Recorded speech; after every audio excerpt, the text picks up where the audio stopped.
UFP, the United Federation of Podcasts.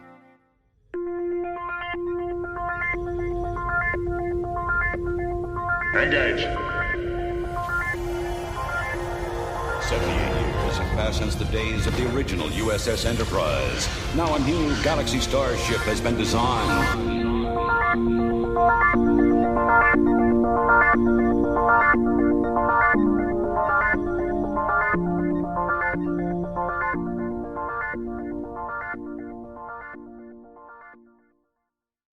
Transporter Chief, beam our listeners aboard.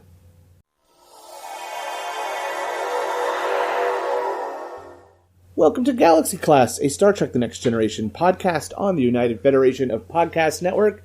I am Diplomatic Standard Bearer Kevin Scharf. With me are Counselor Amy Nelson, and happy to be back to work, Lieutenant Joe Keegan. How's everybody tonight? Mildly offended.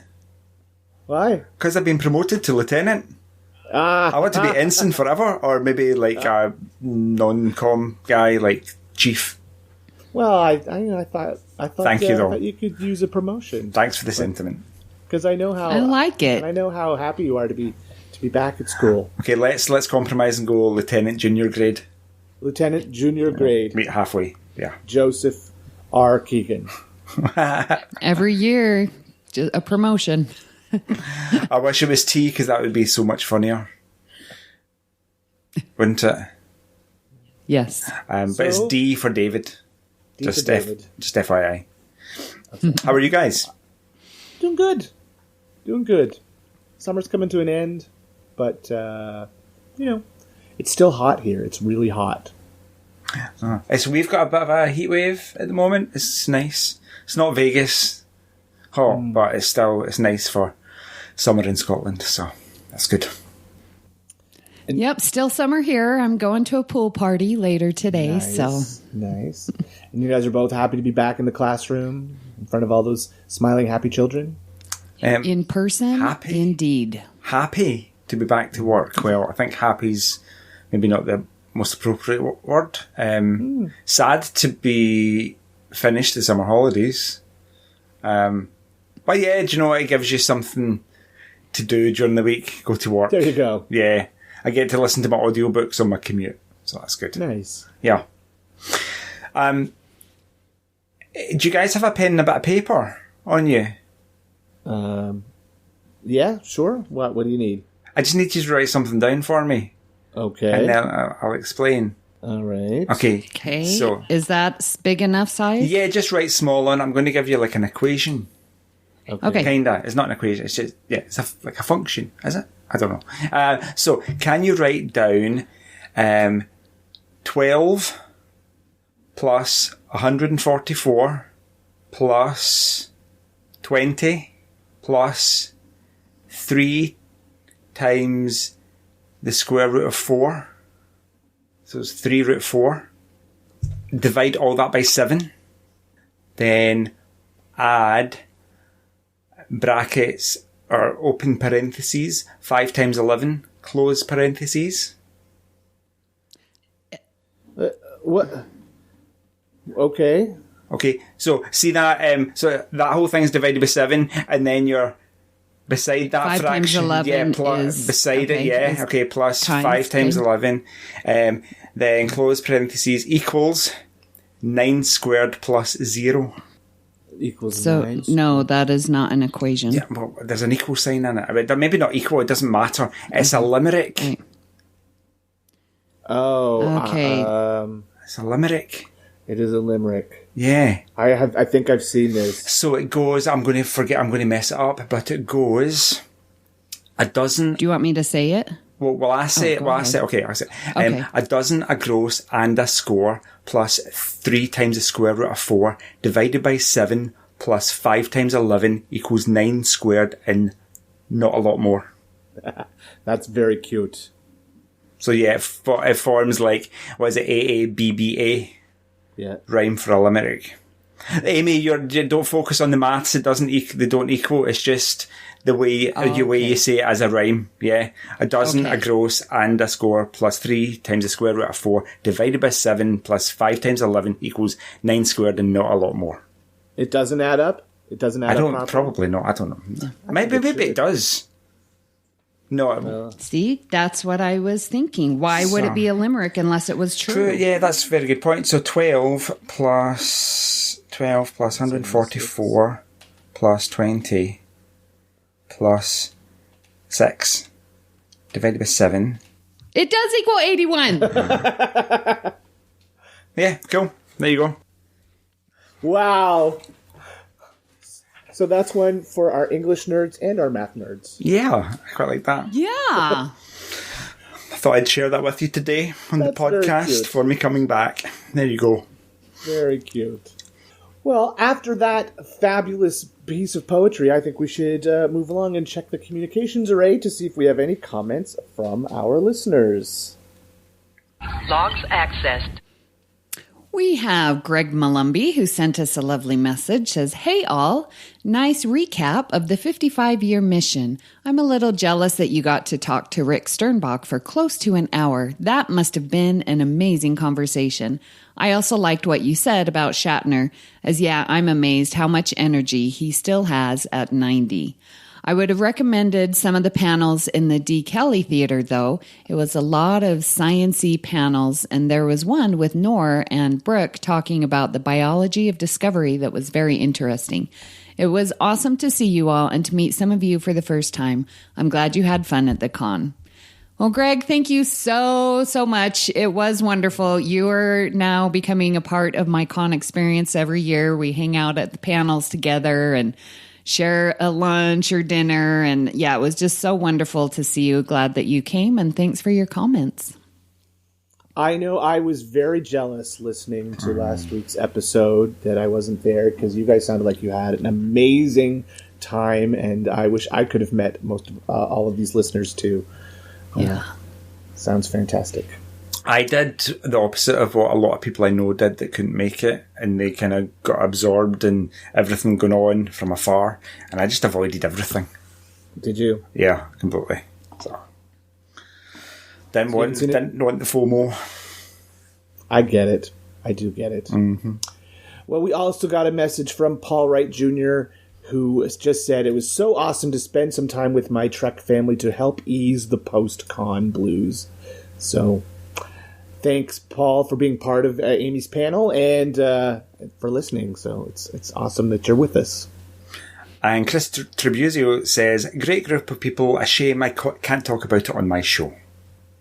I don't know why, Chris, because it's your show, so you can talk about anything you want, I assume. Exactly. Well, his show is about Disney. So I don't think we're that far away that intro, Disney's going to buy out CBS Viacom, probably, and own Star Trek. Who knows? Eventually, I'm sure. I am going to Disneyland shortly to a Halloween party, and I might be wearing a Star Trek uniform as my Halloween costume to the Disney party. I think it could be fun. Nice. So we have a comment. Christian Alonso on Twitter says, "Trek family is the best found family," and he's commenting on our 55-year mission. It says, "We were able to have lunch with Jason before he traveled to Vegas, and it was just wonderful to see him. I want to piggyback the sentiment that the con was life-changing. The friends I made the 2 times I've been mean the world to me." That is totally life-changing, though, isn't it? If it wasn't for Star Trek conventions, I wouldn't be podcasting. I wouldn't know Amy Nelson. So, very true. Agreed. Podcasting brings us together, as does Trek. Mm-hmm. It does. It does. And what a wonderful thing it is, too. Well, thank you for all your feedback. So, this is the captain. Senior officers will report to my ready room immediately. Let's move along to our main topic, which, as you guys I'm sure are aware, is another Bat-Leth battle. 2 episodes go in, 1 episode comes out. Fire and blood and everything awful until we come up with the greatest episode of Star Trek The Next Generation in the history of the universe. But right now we are talking about episode 5 of season 1, The Last Outpost, and episode 17 of season 5, The Outcast. Can I tell our listeners which one is, or hint which one's going to win? Could I do a wee hint to them? Okay, so the episode that wins has the word out in it. Yes.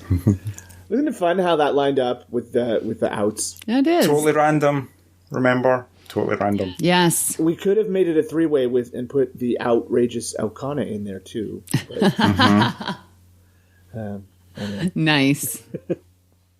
So, anybody got opening words about this one before we get into the details of each episode? I was very decided. Very, very absolutely decided.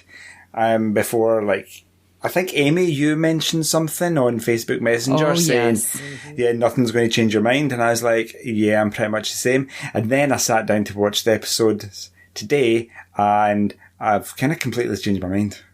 Like, completely and entirely. A totally opposite. I'm like, oh yeah, that other episode's trash, and this episode that I picked is actually quite amazing, and I love it.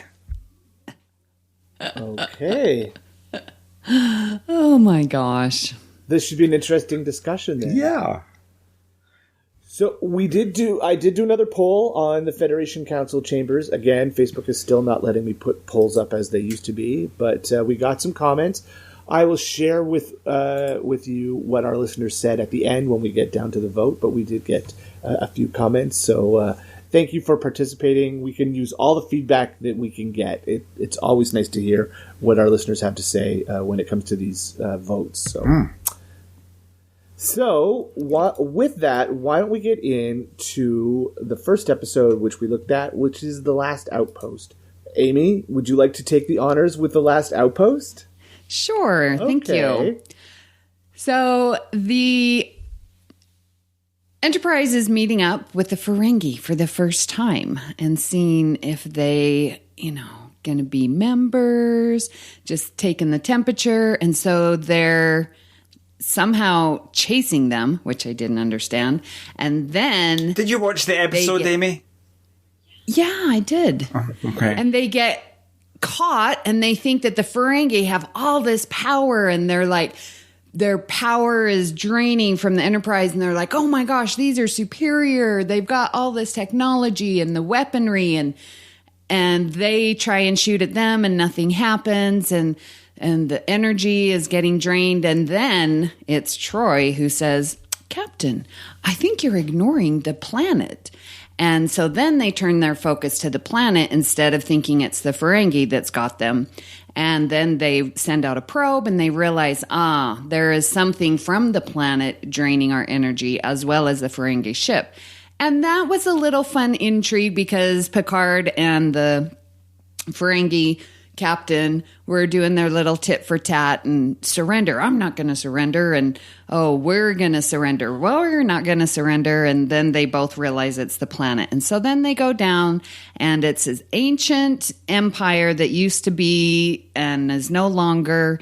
And some ancient guy comes up out of the depths of, the Takan Enterprise, the Takan Empire. And the Ferengi are all monkey-like, and they're the bad. Look, they don't share their technology, and trying to throw the Enterprise under the bus. And then the Takan Empire dude is like, well, let me give you a riddle. And Riker answers it with fear and saves the day. They don't destroy the ship, and they go along their way. Is that about it? That's about it. Sounds a nice summation of what happens in the episode. Just to clarify, the Enterprise is chasing the Ferengi Decora's-class Marauder because they've stolen a T9 energy converter from a planet which was named Gamma Tauri 4. Thank you for that clarification. So... let's talk about the guest stars in this episode. There's one big one who's there, who goes on to become very important in Star Trek, and that would be Mr. Armin Shimmerman, playing one of the very first Ferengis. Plays Letek. Yeah. Armin Shimmerman being in this episode kind of, I'm not going to say wins it for me, but he's huge for the franchise now because he was Quark. Mm-hmm. And I'm sure he's been in other TNG episodes as different Ferengi, possibly. I'm not sure if he played other Ferengi on TNG, but he was the Betazoid Facebox. That's in right, the he episode was. Haven, Yeah. which filmed before this episode but aired after. So this was his second time as a guest star on the show, but his first appearance that people got to see. He was also... he's been in tons. He was Damon Bractor in Peak Performance, TNG. Mm-hmm. Has been in lots of Deep Space Nine. Deep Space Nine. Yeah, then the rest is DS9. Mm-hmm. Playing Quark. Mm-hmm. Also playing Kira. Yes. Partly. Meridian. He did, yes. That was fun. So that's a very important guest star. I think the other actors who played Ferengi also have come back and played Ferengi again as well. Jake Dingal played Mordok, and Tracy Walter played Charon. I don't know them from anything else. Jake played that one character, Mordok, and Tracy played Charon, but also a character named Beric, who was another Ferengi from Rascals. Rascals, yeah. Then there was the guy that plays Portal, the Tacon Portal. He was played by Daro Henriquez, and played Ambassador Nanklos in Star Trek 6. Was it? Oh, yes, it was. Yeah, so like all TNG guest stars, they're actors that you've probably seen in other TV shows because it was kind of 1980s Hollywood and everybody was in everything. So yeah, but Armin Shimon definitely a standout for me. Now, what about importance to Star Trek canon? So a couple of things. We see the Dakota class Ferengi Marauder for the first time. We see the Ferengi for the first time. We see the Ferengi for the first time. And we see Ferengi throughout a variety of different episodes in TNG. And then we see Ferengi in pretty much all of Deep Space Nine. Mm-hmm. And a couple of episodes in Voyager. Because we see the Ferengi that go through the wormhole and get lost in the Price episode. And then we see them where they ended up, and they kind of took over a small planet, or a village at least. Sorry, there you go. There was an Enterprise episode with the Ferengi in it as well, wasn't there? They never called them by name, but they... Yes. Yeah. Yes, I remember that one. They were like in a cargo bay area, hiding. Yeah. Enterprise is maybe due a rewatch then. We also get mention of the Tacon Empire, and I don't suppose it's important to canon because I don't think we ever hear of them again. But certainly there has been Memory Beta mentions the war between the Tacon Empire and the Iconians. I know the episode. Right. The episode mentions that the Tacon star went supernova. Yes. And destroyed the Empire. However, Memory Beta covers maybe it happens in a novel that says that the Tacons and the Empire were at war.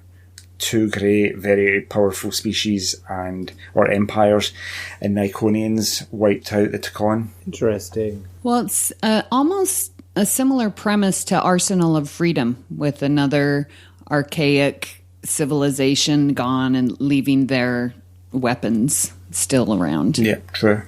Interesting if you assume that the portal and the person who, or the character who acts as the portal is got to be some kind of computer system, that he wouldn't know that tens of thousands of years had passed since the last time he was activated.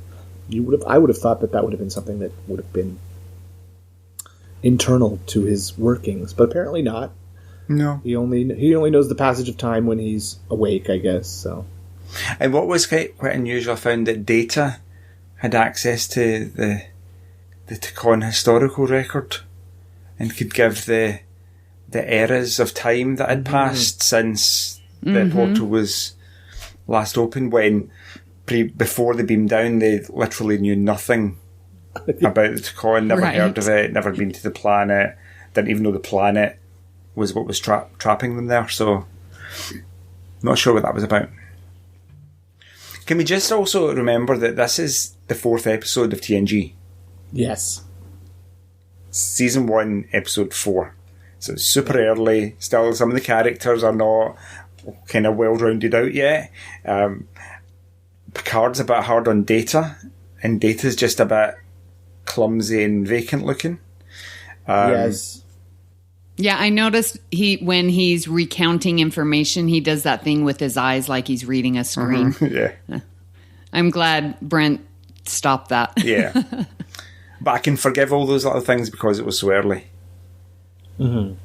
I loved the wee finger puzzle. Oh, you like that? I thought it was cheesy. It felt like something Data should have been able to fix. But it was similar to their situation with the power drain. Yeah. So that was a toy that related to the situation. The more they So pulled, I like that connection. What do you think of Picard's decision to let them beam across a box of the puzzles to the Ferengi as a gift? It's brilliant. Is it? Is it?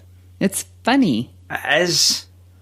But would you do it? You think about doing it, but then your gravitas as captain of the flagship kicks in and says, yeah, that's not maybe the wisest thing to do. Right. Do you know what I mean? Because if members of the crew are all stuck in these wee finger puzzles and there's some kind of disaster unfolding on the Ferengi ship, then they maybe can't avert it because they're all stuck and the ship blows up and that causes a diplomatic incident and war with the Federation. So that would be bad. Well, and I don't know what that Chinese puzzle was made out of for an android to not be able to pull it apart. I mean, he should have ripped it apart. Just rip it apart, yeah. Are they not normally made of paper? Like if you buy them now? That's the thing. So I'm assuming it's like some synthetic carbon nanofiber polymer, which was stronger than Data. Exactly. They could have put one between the Ferengi ship and the Enterprise and they would have been stuck. So I get the analogy between the energy drainage. Also, that conference room is right off the bridge, isn't it? Mm-hmm. How did those kids get up there? I know, right? Don't you need clearance to get? Well, there's multiple doors. Still, to get to level 1, I would think you would need at least Starfleet clearance, and those two boys were obviously not in Starfleet. No, random folk. Who's the guy that brought out a stasis that they found on the frozen spaceship? Remember there was the country singer. There was a country singer. There was the guy who had the business interests and the woman whose family had all died, and he just gets out his wee room and marches up to the bridge because there's no security on board a starship. No security on the Enterprise. But there should be think of military dramas that you might watch. You can't get anywhere near sensitive places like that without being huckled away by burly guards. Well, you would think even the turbo lift would ask for would know that these people don't have access. Like a boiler thing, you don't have access. Like a boiler. I won't open the doors for you. Yeah. So, watching this episode again, and it may give away my hand, but I have to talk about this episode. Yeah. I was on Trek Geeks on their See It or Skip It, and they knew that I'm a TNG, and so I was on their season 2 because I'm always saying I love the first 2 seasons of TNG. I have always said that. Okay. And so they wanted to have me on, and I think I said see it for everything. But now watching it again, guys, this really is the episode to skip. You do not need to see it. It does not hold up well. The story isn't even interesting. No. We can meet the Ferengi and get a way better impression of them later on. We do not need to meet them now. The ship was beautiful, but we don't see that ship again. So it's not really important to canon because we don't see it again. Yeah. So I just was so shocked with myself and with the episode because I've always said I love seasons 1 and 2. But my goodness, this episode, I don't really ever want to see it again. I'm the complete opposite. I was a bit ambivalent towards it going in today, and then I watched and I was like, "This is thoroughly enjoyable. I'm having a great time." Yeah. I mean, even the makeup wasn't good, and I don't know what the Ferengi actors were trying to do, if they were directed to be that way. I can't imagine them not having been directed to do that. That just seems way too over the top to just do. Yeah, I see what they were trying to get. They were portraying something that was alien, that we maybe haven't seen before, and primate. They were. I thought were they? No, I don't know if it was that. Were they? Now, Captain Picard, or is it Captain Picard or Riker or somebody that says that they're traders or Yankee traders? Yeah, Yankee traders. That was the term they used for them. So, and we know in hindsight that they are all about the money and their economy and profit. And I think they maybe went down the route of let's be a little bit of a pickpocket. Do you know what I mean? They're always looking for they're kind of weasels in the way. They're trying to find the kind of the best route to the most profit. And they steal is it Worf's comm badge, and they realise it's made of gold. It tastes like gold. So I think they went for that whole kind of sneaky Weasley Ferrety thing. Yeah, maybe. I see that. Yeah. So that had to be a direction. And I think they've obviously dialed it down for Deep Space Nine, because you don't want to see that kind of character constantly like that. You're not going to like them in any way, are you? Yeah, I don't think we would like Quark as much as we do if he was like a monkey all the time, as you say. Yeah, there were some bad choices made with the Ferengi in this episode, and I think like in the sort of science fiction press at the time, they had talked about how the Ferengi were going to be this big new alien presence on the show. The adversary to the we were Enterprise. done with the Klingons. We needed a new adversary. It was going to be the Ferengi. And then we saw them and we got this. I didn't... Well, and even the premise of, okay, humans are bad because they're not sharing their technology, and they list all the bad things, but then it's like, yep, we are those things. And it just feels like so egotistical, and we're worse too. And, we have so many faults. And it's sort of the opposite, because they're saying bad things, which really is a positive thing because, ooh, look at us, we recognize our faults, and so we're the superior compared to the Ferengi. Like, that's how it's playing to the portal. Well, that's how it came off to me, at least. Very egotistical and superior compared to the Ferengi. But are they not like that a bit early on, especially Riker? As if we are the Federation, we are the best, and you're alien and therefore lesser. There's kind of an implied racism that we see sometimes. So yeah, that did jump out at me when I watched it today. Riker doesn't come off well in this episode. Riker's got this streak in him. We talked on the Barclay episode that sometimes Riker just gets a bee in his bonnet and is an egotistical jerk. And this is one of those times, I think. Agreed. Although I will say it's episode 4. Again, that is true. And it does fit with how we saw Riker in Encounter at Farpoint. Yeah. He's definitely the take charge, which I liked, and everyone looked to him, including the Ferengi. So it's like he had this presence about him, which I think a first officer definitely has, and everyone would defer to his judgment. But yeah, it came off a little too much. Maybe at this point he hadn't discovered jazz yet, so he didn't. 1, 2, 3, 4. No, it's 5, 6, 7, 8. Whatever. And the 5, 6, 7, 8. I did like the Ferengi in terms of the decisions they made for them, which we kept later on for Deep Space Nine, like, oh, you allow your females to have weapons. Well, yeah, no, we don't agree with it, but the fact that that's the kind of species they are. Yeah, we know that they don't like their females to do it, like make profit or wear clothes. Or work or anything like that. But they made that decision so early on, and they kept it. So I like that they made a decision, because they even mentioned it in the episode when Tasha gets on top of the rock and tries to shoot everyone. Mm-hmm.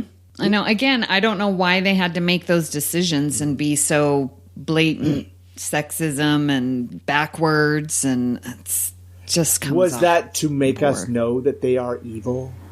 That they were the bad guys? Or just different? See, if they were too similar, then they wouldn't be, or I don't know, they wouldn't be as adversarial, would they? The fact that, is it ought to make us think and challenge our own perception on what cultures are? How does this compare to our own way of life? Absolutely. They are there to show us a contrast and to ourselves. Yeah, it is really in your face. And And again, that is true for 80s TV. So it is a victim of its era. Yeah, and do you know what? It served its purpose, because we're still talking about it, 35 years later? So That is true. Again, yeah. The other thing I wanted to mention about this episode, that this was the first Star Trek television episode that ever had a swear word in it. in French? Because in French, I didn't notice that. Captain Picard says, well, I will say it because I don't know how many listeners speak French, but he says merde. If I need to bleep that, I will. And this is the first of 2 times he says it on the series. But first time there was ever a swear word on Star Trek. And I thought of Captain Picard a couple of weeks ago when I was watching the Matrix movies. And I think it's Matrix Reloaded, the second one, where Neo, Trinity and Morpheus go to the French restaurant in the Matrix to meet the Merovingian, who's like I don't know what he is, he's a computer program. But he swears a lot in French. He does this big sentence, it's just a big string of French swear words. And I would thought of Captain Picard at that point. Well, I think that about covers the discussion of the last Outpost. Talk about the Outcast. Joe, do you want to take Yes, the description please. of the Outcast? Okay, so the Enterprise is in orbit of a planet, and they meet an androgynous species who have no gender. Interestingly, every member of the Genii Society in the episode is portrayed by a female woman, as far as I could see. Certainly going by my cursory glance of Memory Alpha, everybody appeared to be a female actor, which I thought was an interesting choice. In terms of production, they all had their foreheads or their eyebrows covered, because women tend to have more shapely eyebrows, and they had their chests bounded, wrapped, so that their chests weren't as obvious. Anyway, that's just a little bit about the production. Riker is working with a member of this Genii Society called Soren on a problem. There's something in their solar system called null space, which has only ever been theorised about, and they're going to investigate it. A Genii shuttle has gone to investigate and vanished. An Enterprise probe has gone in and vanished. And so they're trying to solve this problem. So Commander Riker, obviously, is working with Soren on it, and it quickly becomes apparent that Soren is interested in Commander Riker. And later on in the episode, she confides in him that she presents as female. And they have a bit of a love affair, and then Soren gets discovered by her higher-ups, and they force her to go through conversion therapy. Riker tries to intervene, and Picard warns him that intervening is against the Prime Directive, and you could jeopardise your whole career, so be very careful what you do. He intervenes with the help of Worf, but it's too late. Soren has already been converted, and she's perfectly happy with that. Then the Enterprise leaves, and that's the end of the episode. Does that cover it, pretty much? That's a great summary. With production notes included, so thank you. This is another one of those episodes where the big sci-fi threat, in this case the null space, really takes a backseat to the interpersonal relationships of the characters. I know, you were describing that. I'm like, that's in the episode? It literally could have been anything, couldn't it? Yep. There's a magical teapot in space, and we're going to investigate that instead. So they were there because there was a couple of people trapped inside, right? The Enterprise was there to help. Yeah, there was a Janai shuttle had been lost. Yeah. Yeah, I like that you said that they were all female actors for the Janai, and reminds me of when Jonathan Frakes, wow, that name escaped me. It reminds me when Jonathan Frakes has said many times, panels and interviews, that, you know, he asked the producers to have Soren be played by a male character, a male actor, and they just refused. Yeah, you can see why. It was I think I don't know, would they? No, they wouldn't, obviously, nowadays, but 1980s. This was 1992. Okay, so yeah, 92. It wouldn't have played well. People even complained about it. Yes. Oh, yeah. But they complained about it both ways. They complained that it went too far, and they complained that it didn't go far enough. So, I mean, I get that they were trying to walk this happy medium. They never. Yeah. Which they did, because they angered both sides. They totally did. Weirdly, I don't think either side had a reason to complain. Essentially, this member of an androgynous society that presents as female and enters a relationship with a male crew member. So it's a heterosexual relationship they're having, essentially. Mm-hmm. So there's nothing... See, many people say, oh, it's great about there's some representation for the LGBT community. I don't know that there is. Because it's just I'm not going to call her I'm going to say... Would we say non-binary? Do we get into this conversation? Because I don't... With this, it's the opposite. Because with the Janai, everyone is non-binary because there's no gender. So she is binary. I think talking about gender identity, sexual orientation is a bit of a minefield. I don't know enough about it to say, oh, this, and this, because I don't know, it seemed to change. It moves very quickly. And it gets updated. It's fluid. Yes. Which is totally fine, but I can't have a definitive opinion about it because my opinion is irrelevant, but it's also going to change with how it changes. Well, I just see it as let's, in inverted commas, a straight woman having a relationship with a straight man at the end of the day. And she even says that she presents as a female, and if she wants to have a relationship, she seeks out another Janai that presents as a male. So she wants to have the typical heterosexual relationship with somebody, and a society that doesn't allow it. Mm-hmm. I mean, so does that mean every relationship is heterosexual in an androgynous, genderless society? No, it doesn't. No, do they even? No, it will be homosexual, wouldn't it? Because that means you're the same gender. Right. Yeah. Oofed.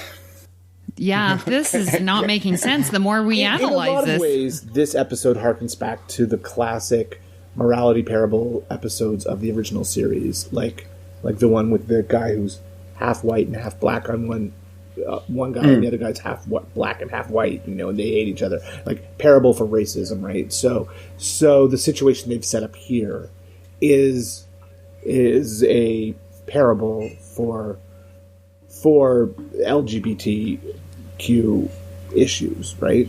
Without ever going across that line, without ever saying it, they've set up a situation where we're trying to parallel it, and I think agree because I think they're pretty successful at doing that. Well, and they're bringing up the idea of gender. And they do that many times, through the series. And so just another way to look at it, like they did with Angel One. Right. They sort of gender swapped those roles. And here is another way to look at gender. So I think if we look at those episodes and say, yeah, even Star Trek is showing gender as being fluid, I'm not sure what the Outcast, we're just looking at it as, okay, here is the expectation of a society for you to behave this way as a gender. And then those consequences of, can you get away from society, or are you going to be integrated back in, type of thing. And I think that's the lesson we're learning. It's what are the expectations of society on our gender? I think if this had been a 2021 released episode, the talk in it would have been very different. I think societal attitudes have changed in the last 30 years, and I think they would have been more open. And I think Riker and Crusher's descriptions of the sexes would have been more open and fluid than they were delivered here. It is a little strange that Riker felt so uncomfortable talking about it. I know sexuality and how reproduction is private in our society, but I would have thought that by the 24th century, if they would have been more open, But maybe that's that is with 30 years of hindsight, right? Knowing what has happened in the last 30 years, how things are more inclusive now, how we think about pronouns. Like the topic of pronouns came up in this episode, and Soren said, "Oh yeah, we use a pronoun and we don't think there's a version of it in your language." Well, we got that right. Like these topics have become more front and center in society today than they were in 1992, and that's a great thing. I'm glad that everybody can be who they want to be, and I think that this would have been a very different episode if it had been written now. I'm thinking about Discovery, with Blue Del Barrio as Adira Tal, and she's, correct me if I'm wrong, but Blue Del Barrio is non-binary. Playing the first non-binary character that we've seen. Is that right? Yes. Mm-hmm. Yes. And Gray, Adira's love interest, because I don't think you can say boyfriend, which is where my brain would naturally go, because I don't think that suits their gender identity. No. Do you know what I mean? So it's... Yeah. I think it's a... I would just say partner. Yes. I like love interest. Yeah, do you know what I mean? I think we are victims of when we were born, and our brains have already been programmed. So it's kind of difficult to keep up, but you'll get the fact that I'm kind of pausing on every second word, that I'm trying to be very sensitive. Gray is played by a trans actor, yes. Playing a Trill. Yeah. Yeah. But we don't know if the Trill is non-binary or trans. I'm not sure. The point is, Discovery kind of annoyed me with the fact that Stamets and Culber, being our first little gay couple, which was super cute, adopting this character into their family after 2 hours. It seemed like let's clump all the LGBT characters together, with the exception of what's her face, engineer woman, Jet Reno, yeah, and have this kind of forcing this LGBT family together. There'll be gays, there'll be transgenders, there'll be non-binary, there'll be everybody in this little family. And it felt as if they'd ticked a checkbox for me. And I think if we'd had the Outcast now, it might have gone that way. I prefer something in the middle, or like Discovery season 1. The toothbrushing scene. Yes. Yes. I agree with you, Joe. And I sort of thought that was just me. And I'm like, am I being too particular that they're not doing it my way or, trying. But so it's nice to hear that because, I sort of feel like, here's this family and it's going to have everything in it. Mm-hmm. Yeah. Like a checkbox. You've got a white guy, they've got a black guy. Do you mean they've got all it's the most diverse family in existence. Yeah. True. So let's go back to the Outcast here too. We haven't talked about the guest stars, so we should do that. So, can I mention the woman that plays the judge? Yes. There's something super familiar about her. She the character's called Noor. Yes. And she's played by somebody whose name I can't find at the moment. Megan Cole. I feel like she's plays like a Romulan commander, or I can see her mouth. She played Senator Kimara Kretak on 2 episodes of DS9. So she's Kretak. I've recognised her mouth. Yeah. So she is. Well, she's on. It's during the Dominion War. Yes. And she's her, Martok, and Admiral Ross and Cisco all work together. Yeah, she played Kretak in 2 episodes, and she couldn't do it for the 3rd episode, and Adrienne Barbeau took over the part for the 3rd episode. I knew I recognised her mouth. Yeah, she's great. She's a really good actor, and that courtroom scene was phenomenal, I thought. Especially Melinda Kalea's, who played Soren, that speech she got to give, like, I would think as an actor, like Melinda Kalea in 1992 was fairly well known because she had been on the A-Team. She was a regular cast member on the first season and a half of the A-Team before they cut the girl from the team. She played was Amy. She had 3 A names. That's why she was on the A-Team, because it was like Alice, Amy, Amanda, Adams or something. Anyway, but I would think, as an actor who is somewhat known, to get a script like this where you're going to be, okay, so you're going to put bumps on my forehead and strap down my breasts, and I'm going to be playing this weird androgynous alien. You might have second thoughts about that, but then to be given that speech that she gets when she's pleading her case to the judge about, I think, that's a speech that any actor would want to sink their teeth into. So I thought Melinda Kalea was fabulous as Soren. She looked so innocent, when she's asking these really personal questions to Riker and to Crusher. She just looked wide-eyed and innocent and just truly wanted to know how another species did what she wanted to do. And I thought that was fantastic. I thought Melinda Kalea was fantastic in this episode. You're right. And the other one was Soren's boss. Is it Crete? Right, yes. Yeah, played by Callan White. Which interestingly is a male name usually over here. Callan. Don't know about in the US. Callan, yeah. But Memory Alpha says actress, so assuming she is female. Don't know her from anything, honestly. Melinda Kulea? No. No. Soren? No, Callan White played Soren's boss. Right. Oh, yes. She's been in a bunch of stuff, like LA Law, Jag, I think Chicago Hope, things that I know. But yeah.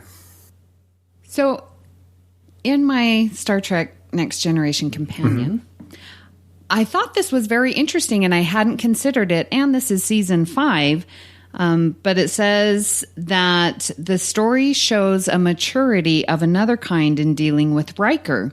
He was the first regular to be out of control over an emotional attachment other than Worf. Huh. Yeah, he does seem a bit... See, when he goes to... just towards the end of the episode. Because he goes rogue. Yeah, he goes to Soren's quarters on the Enterprise to meet her, and Kreit is there. And he becomes almost manic. She's been taken into custody, and he jumps into action as the alpha male. Yeah. Yes. Which I thought was a bit out of character for him. Mm-hmm. But yeah, that's the first time that we've seen that. I think every other scenario is always within the lines of Starfleet protocol. The scene with Riker and Troy, where he basically went to her for permission to start seeing Soren, was interesting too. I loved it. Very, just not really permission, but just going to a friend, a confidant, their history together. You're going to your ex, who you're still really, really best friends with, just to say, listen, this thing's going to happen. I hope you're okay with it. Well, and also he wants to share that part of his life with her. True. I'm experiencing this joy and love and these emotions, and, who else is he going to tell? I mean, outside of Soren. True. So, yeah, when you get into a new relationship, you tell your friends. Of course, yeah, you would. Yeah. We have to mention the card game, where Worf is just not very... Worf is the unwokest we've ever seen Worf, isn't he? Yeah. Well, he's the alienist of our cast, right? He's the most alien. Yeah. So he doesn't understand. I thought you meant alienist as in racist towards aliens. Oh. Which he is... EST, not IST. Yeah, he's just very, very, old-fashioned, isn't he? A species needs a man and a woman. Yeah. Which I think for the time probably, did it not reflect society's views? Those people that complained about the episode, they were like, yeah, Worf's right. You can imagine that. There was another thing. Oh yeah, the card game. When we were talking about, what were we talking about? Importance to canon. Federation Day, 2161. Yeah. So aces, 2s and 6s are all wild. That's a woman's the fact that there's a sexist much, Worf. Yeah, I think that's important. So what was that date for? 2161 Federation Day, the founding of the Federation. I assume. Oh. Any other major continuity or canon connections here? This does feel like a very standalone-ish kind of episode. Mm-hmm. So in one camera angle, when they're eating the split pea soup, Soren lifts a spoonful of soup to her mouth. Soup drips to her bowl, and when the camera angle changes, this spoon suddenly quits dripping. So obviously they've done multiple takes and edited it together. One with a drippy spoon, one with a non-drippy spoon. So there you go. I'm so glad I know that. The Nitpicker's Guide to the Next Generation. Wow. It's very nitpicky, isn't it? It is. Yes. Guys, some trivia questions from this episode. Shoot. What is the name of the shuttle used by Riker and Soren? Shuttle 3. Oh, come on, that's rubbish. Amy? I only know my early shuttles, so I don't know. Elbaz? Magellan. Yeah. And the other trivia question was, when was the Federation founded? 2161. 2161. Do you want, just out of interest, do you want the last Outpost trivia questions? Sure. How long ago did the Tkon Empire become extinct? 6,000 years? 80,000 years. 600,000. Oh, 600. Unless it's a typo in the book. And name a substance used in the outer casing of communicators. Gold. Gold. There you go. Thank you, Nitpicker's Guide. Well, I think that's a good summary. I think we had a very nice discussion about that episode. I think we did. So I think that brings it on to time for the vote. So why don't we look at the the listener comments on this episode? We had several votes.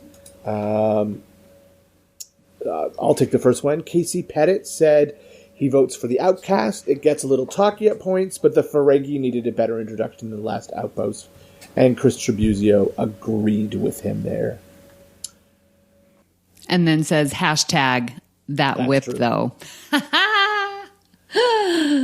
Chris, we love you. Vera Bible votes for the Outcast and says the themes in that episode are still relevant today. Then Danny Galea says, Outcast has to win, but The Last Outpost will always be one of those season 1 episodes that I liked. Mm-hmm. Oh, Danny. Oh, Danny. I'm not with you Can't like episode right now. I'm totally with you, Danny. Ooh. So, shall we get down to our vote, the vote that matters? No, not that our listeners' votes don't matter, but They just, they just matter less. their importance is in the swaying of us. Drew. So, Agreed. Amy, Unless you're Amy, Amy's unswayable. I'm swayed. Vera has swayed me. Casey has swayed me. Yes, it is the Outcast. I just have to give it. I'm sure no surprise. Maybe next year when I'm forced to watch The Last Outpost, I might change my mind. But as of right now, for sure, clear winner, the Outcast. Joe? Okay, do I want to choose The Outpost or The Last Outcast? I don't know. The Last Outcast. In the Outpost, yeah. Just to confuse everybody. Oh. Okay, so I previously was going with The Outcast. Oh. Definitively. Before I even rewatched them, having a vague idea about what each of them were about, I knew the Outpost, or The Last Outpost, was Ferengi, and there was the guy on the planet, and there was the whips. And I knew the Outcast was the one with the androgynous species and Riker and the problem in space. And then I rewatched them and I was like, this Last Outpost is really fun and enjoyable. And I didn't really care about all the wee problems with the Ferengi because it was the episode 4 of the first season. So, and then I rewatched the Outcast, and I thought, this is what I remember about it. They're trying to deal with themes which are still important today. Okay, and so my vote goes. Oh no, my vote. Okay, let me take this and say this sentence very quickly. My vote goes to The Last Outpost, but because of our conversation today, I thought it was an important conversation that we had. I'm going to change it to The Outcast, purely because of our conversation and our discussion of trying to better understand the world in which we live. So your vote is officially for The Outcast? The Outcast. Yeah, why not? Okay. Although I love The Last Outpost. I think so. My vote doesn't matter here. The Outcast is. Of course, it does. But here's what I'll say: I was going to vote for the Outcast too. But having said that, The Last Outpost does introduce the Ferengi, which is important. It doesn't do it well, but it does. But it does it, and it. Both of these episodes sort of have an original series feel to them. The Last Outpost, in my mind, because of the sort of cheesiness of it, the that planet set, and the Outcast because of the morality play and the parable that it's telling. So, having said that, I think the writing is better on the Outcast. The performances are better on the Outcast. There's more emotional heart to the Outcast. And you really feel sad at the end when... But of course, being an episodic television series, Riker never speaks of Soren again. No. So, having said that, the vote is 3-0 for the Outcast. Moving on. I'm good with that. Yes. So we'll come back. The Outcast will get its day again a long time in the future, going up against another episode, which I do not have at the top of my fingers. Here, but our next Bat-Left battle in a few weeks will be a fun one. It will be a light-hearted, fun romp versus a very serious drama, I believe. And that is Season 3, Episode 19, Captain's Holiday, versus Season 7, Episode 7's Dark Page. I am looking forward to this one. I think that should be a really fun conversation. I think so too. And my heart instantly goes, and I think if listeners know, but I'm going to be open-minded, and it's going to be a great discussion. Agreed. Interesting. Just if anybody's interested, the Outcast is going up against Peak Performance.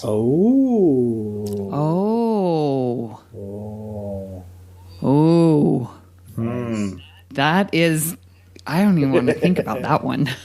It's just going to get harder.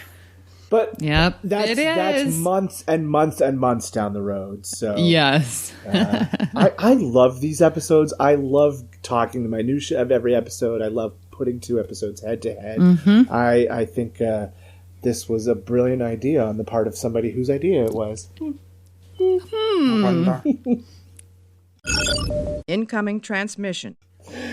Well, we would love to hear your thoughts on today's show. If you love The Last Outpost and you think we're wrong, tell us. Let us know. Scream at us and send us some messages. So join the Facebook group Federation Council Chambers, where you are welcome to start conversations with us or add any general Star Trek info you want to share with the group. If you'd like to send us an email, you can email us at galaxyclass@ufp.earth, and we will read your email on the show, and we'd love to talk with you. Please hit the subscribe button on Apple Podcasts or wherever you get your podcasts, and leave us a star rating and written review. That helps others to find the show. You can also follow the entire network's podcast with our master feed by searching United Federation of Podcasts. This way you won't miss any of our fine shows like All Good Things, Franchise Fatigue, Always Hold On to Arrow, History with the Szilagys, Mickey's Marvels, Infinite Diversity, and Sasquatch. So, Amy, where can people find you when you're not trying to map out null space? Well, if I do, then I would be pretty darn amazing, and I'm going to call it something besides null space. Lame. But you can find me here on the network hosting All Good Things. I'm also talking Orville and the new Star Trek on Union Federation Podcast. I am on Twitter at Miss Amy Nelson, and you can find me there on the Facebook group Federation Council Chambers.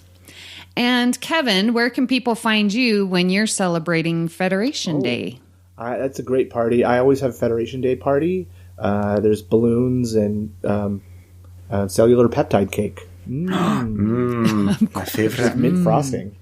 But if I'm not celebrating, I am doing a couple of other podcasts, which include Stage Whispers, the local theater podcast, and True North Nerds, which is a general nerdery and geekery podcast. You can find me on Twitter at True North Nerds, on Facebook in the Federation Council Chambers, and on TikTok at KevinGS71. And Joe, where can people find you if you're inseminating a husk? Excuse me? I thought I deleted all those pictures. Has my iCloud account been hacked again? What is that a reference The to? Genai do their mating things. They inseminate a husk and grow a baby. Oh my goodness! I forgot. How dare you? How rude! Wow, Kevin, deep cut. I didn't know. Is this inappropriate? Probably. I'm just gonna go there. Yeah. No one listens to the end, anyways. Yeah, when I'm not doing my biannual husk insemination, you can tweet me on the Twitter at JoeyJoe77UK. You can email me joepodcasts@gmail.com, or you can get me on the Federation Council Chambers. Priority 1 message from Starfleet coming in on secured channel. If you'd like to help us keep all our shows coming to you each week, you can become a patron of the network on Patreon. Visit patreon.com/UFPearth. That's Patreo. No, that's not. That's patreon.com/UFPEARTH to get all the details. Thanks to our network associate producer, Davey Willett, for supporting us through Patreon. Can't believe Davey is an AP of the network. That's awesome. Hi, Davey. Hi. Are we your favourite podcast, Davey? We sure are. Yeah, I'm always waiting for a response there, like the all-seeing eye is listening. We would like to recognize our executive producers, Brandon Shea-Mutella, Ken Tripp, Zach Moore, and Tony Robinson. We'd also like to thank Zach Tripp for our opening and closing music, and Tony Robinson for our amazing artwork each and every week. So thank you for beaming aboard the Galaxy class, and until next time... Amy, Kevin, tell me about your sexual organs. Great joy and gratitude. Merde.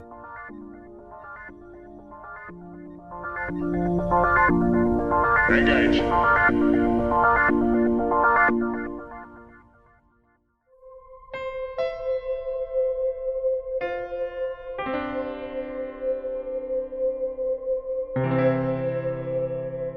This has been a production of MTMR Media Works.